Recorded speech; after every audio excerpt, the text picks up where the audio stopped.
আচ্ছা, আপনি কি জানেন ইসরায়েলের সবচেয়ে জনপ্রিয় খাবারের নাম কি? আর জাপানে এমন কিছু হোটেল আছে যেখানে ঘড়ির কাঁটা উল্টো দিকে চলে এবং কেন বেশিরভাগ পুরুষের মাথা টাক পড়ে? আর জানলে অবাক হবেন ক্রিকেটে কেন মাত্র 3টা স্ট্যাম্প ব্যবহার করা হয়। এমনই ইন্টারেস্টিং তথ্য জানতে পারবেন আজকের এই ভিডিওতে। তাহলে বন্ধুরা ভিডিওটা শেষ পর্যন্ত দেখো। নাম্বার 7, জাপানে এমন কিছু হোটেল আছে যেখানে ঘড়ির কাঁটা উল্টো দিকে চলে। হোটেলগুলোতে এমন কিছু ঘড়ি ব্যবহার করা হয় যেগুলো ডান দিকে নয় বরং বাম দিকে চলে, আর এই ঘড়িগুলোকে বলা হয় ব্যাকওয়ার্ড ক্লক। কিন্তু এখানে প্রশ্ন হলো এই হোটেলগুলোতে কেন এরকম ঘড়ি ব্যবহার করা হয়? এর পিছনে আছে একটা বিশেষ কারণ। যখন কোনো কাস্টমার উল্টো ঘড়ি দেখে তখন তাদের মনে হয় সময় যেন ধীরে চলছে, তাই তারা তাড়াহুড়ো না করে আরামসে বসে থাকে এবং হোটেলে বেশি সময় কাটায়, সেই সঙ্গে অর্ডারও বেশি দেয়, যার ফলে হোটেলগুলোতে বেচা কিনা অনেক বেশি হয়। নাম্বার 6, বেশিরভাগ মোবাইলের রিচার্জ প্যাক 28 দিনে দেওয়া হয় কেন? 30 দিনের তো দিতে পারতো। আসলে এর পিছনে লুকিয়ে আছে কোম্পানির কৌশল। যদি প্যাকেজটা 30 দিনের হতো তাহলে বছরে 12 বার রিচার্জ করতে হতো, কিন্তু 28 দিনের প্যাকেজ হলে কাস্টমারদের বছরে দিতে হয় 13 বার রিচার্জ, মানে এক্সট্রা একটা মাসের টাকা কোম্পানির পকেটে যায়, তাই কাস্টমারদের অজান্তে কোম্পানিগুলো বাড়তি লাভ করে নেয়। নাম্বার 5, ক্রিকেটে কেন মাত্র 3টা স্টাম্প ব্যবহার করা হয়? আসলে ক্রিকেটের শুরুর দিকে স্টাম্প ছিল মাত্র 2টা, কিন্তু তখন ব্যাট অনেক বড় ছিল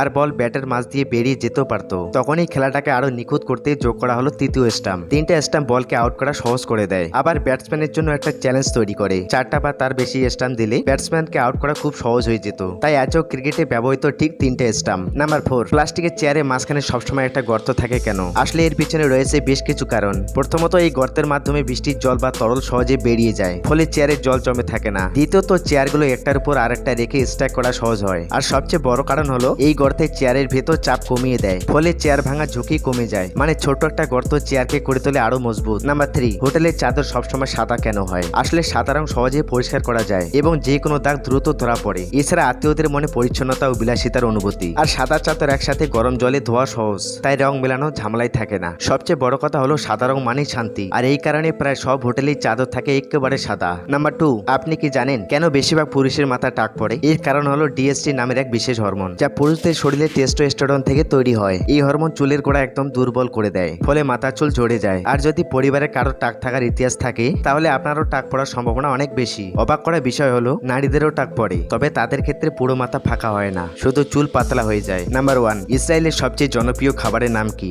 ইসরায়েলের সবচেয়ে জনপ্রিয় খাবারের নাম হলো ফালাফেল। এটা তৈরি হয় ছোলা দিয়ে আর মশলা মিশিয়ে ফ্রাই করে বানানো হয়, ছোট ছোট বলের মতো খাবার। ইসরায়েল এই খাবারটা এতটাই জনপ্রিয় যে এটাকে তারা তাদের জাতীয় খাবার হিসাবে মনে করে। শুধু তাই নয়, ফালাফেল ব্রেডের মধ্যে রেখে স্লাড আর সস দিয়ে খাওয়া হয়, আর গোটা ইসরায়েল জুড়ে এই খাবারের প্রচলন আছে। তো বন্ধুরা, এইসব তথ্যগুলো তো আপনারা জেনেই গেলেন। এমন কিছু সাধারণ জিনিস যা ইন্ডিয়াতে একরকম আর জাপানে অন্যরকম, যেটা জানলে আপনি অবাক হয়ে যাবেন। আর আপনার ছোটবেলার প্রিয় কার্টুন ক্যারেক্টারের হাতে সবসময় কেন ক্লাস পড়া থাকে? এমন একটা দেশ আছে যেখানে বিড়ালকে দেবতা হিসেবে মানা হয়। না জেনে থাকলে জানতে পারবেন এই ভিডিওতে। আর এটা জানলে অবাক হবেন যে আমাদের ইন্ডিয়াতে আগের 5 টাকার ডলারটা দেখা যায় না কেন। তো এমন ইন্টারেস্টিং তথ্য জানবেন আজকের এই ভিডিওতে। তাহলে বন্ধুরা ভিডিওটা শেষ পর্যন্ত দেখুন, আর এটা অনেক মজার ভিডিও, দেখে আসতে পারেন। তাহলে বন্ধুরা দেখা হচ্ছে অন্য কোনো ভিডিওতে।